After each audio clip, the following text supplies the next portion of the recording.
అప్పుల బాధలు వెంటాడుతున్నాయా? అయితే 6 జేవిఆర్ వారి జాతిరత్నాలు ధరించండి. హాయ్, వెల్కమ్ టు మన టీవీ. నేను మీ మనోజ్.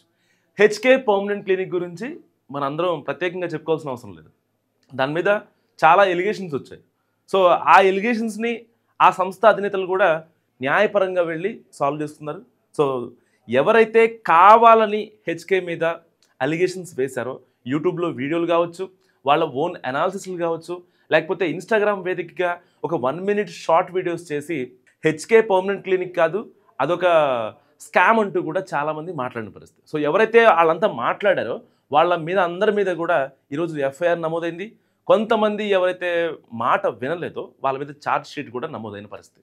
సో కొంతమంది యూట్యూబ్ జర్నలిస్టులు కావచ్చు, ఇంకా యూట్యూబ్ బ్లాగర్స్ కావచ్చు, వాళ్ళ మీద కూడా ఛార్జ్ షీట్ నమోదైన నేపథ్యంలో సో ఇప్పుడు హెచ్కే పర్మనెంట్ క్లినిక్ మరొకసారి అంటే కమ్బ్యాక్ ఇవ్వబోతుందని చెప్పుకోవచ్చు. సో ఇప్పటిదాకా దానికి సంబంధించి షేర్లు పడిపోయాయి, లేకపోతే దానికి సంబంధించి ఒక మార్కెట్లో ప్రజల్లో ఒక చెడ్డ పేరు వచ్చింది అని అందరూ అనుకుంటున్న నేపథ్యంలో ఇప్పుడు హైకోర్టు కీలక తీర్పు ఇచ్చింది.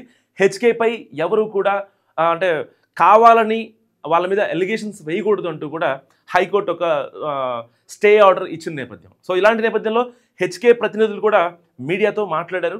ఆల్ మై డాక్టర్స్ అని చెప్పేసి. సో వీళ్ళందరూ కూడా చాలా స్ట్రాంగ్గా ఉన్నారు, చాలా సపోర్ట్ ఇచ్చారు. దే వర్ ఆల్వేస్ లైక్ మేము ఉన్నాము, వీఆర్ దేర్ ఫర్ యూ, మాకు తెలిసి ఇక్కడ ఏం జరుగుతుందో, బికాస్ చాలా సపోర్ట్ ఇచ్చారు. ఇన్ఫ్యాక్ట్ వాళ్ళ సపోర్ట్ ఉండడం వల్లనే probably it became like much easier for me. ఈ మిడిల్లో కూడా మా డాక్టర్స్కి పాపం చాలామంది కాల్స్ చేయడము, బెదిరింపు కాల్స్ రావడం కానివ్వండి, బ్లాక్మెయిల్స్ చేయడం కానివ్వండి, ఇట్లాంటివి కూడా చాలా ఇబ్బంది పెట్టారు వాళ్ళని కూడా. అవన్నీ కూడా తట్టుకొని హెచ్కే తోటి స్ట్రాంగ్గా నిలబడి మేమున్నాము, మనం ఎటువంటి అన్లాఫుల్ పని మనం చేయట్లేదు, మన ఎథిక్స్ మనం ఫాలో అవుతున్నాము అని చెప్పేసి మాతోటి మా డాక్టర్స్ అందరూ కూడా నించొని వచ్చారు. ప్రాబబ్లీ వాళ్ళ వల్లనే మేము ఇంత స్ట్రాంగ్గా మేము ఈరోజు మళ్ళీ బయటకు వచ్చి మీడియా ముందు ఈరోజు ఇలా కూర్చోడం అనేది జరుగుతుంది. సో హెచ్కే ప్రతినిధులు మా మీద ఏదైతే అలిగేషన్ చేశారో సో వాటన్నిటిని మేము యాక్సెప్ట్ చేసాం, పర్లేదు, బట్ మేము కంబ్యాక్ ఇస్తాం అంటూ వాళ్ళు మాట్లాడుతున్న పరిస్థితి. ఈ కేసుని డీల్ చేసినటువంటి కేపీహెచ్బీ ఎస్హెచ్ఓ రాజశేఖర్ రెడ్డి గారు ఏమన్నారో ఒకసారి విందాం. యూట్యూబ్లో మొత్తం వీళ్ళని డిఫేమ్ చేస్తుందని చెప్పేసి వాళ్ళ బిజినెస్ మొత్తం పడగొట్టే ఉద్దేశంతో వీళ్ళు యూట్యూబ్లో వీళ్ళని డిఫేమ్ చేస్తారు. అదే విషయంలో కేసు రిజిస్టర్ చేసాము. కేసు రిజిస్టర్ చేస్తే అందులో 14 members యూట్యూబర్స్కి నోటీస్ చేయడం జరిగింది. అందులో ఒక 6 మంది కూడా హైకోర్టు నుంచి వాళ్ళు 4135 BNS తీసుకున్నారు. దాని ప్రకారం ఇచ్చి దాని మీద ఇన్వెస్టిగేషన్ కంప్లీట్ అయిపోయినాక ఛార్జ్ షీట్ చేసాం.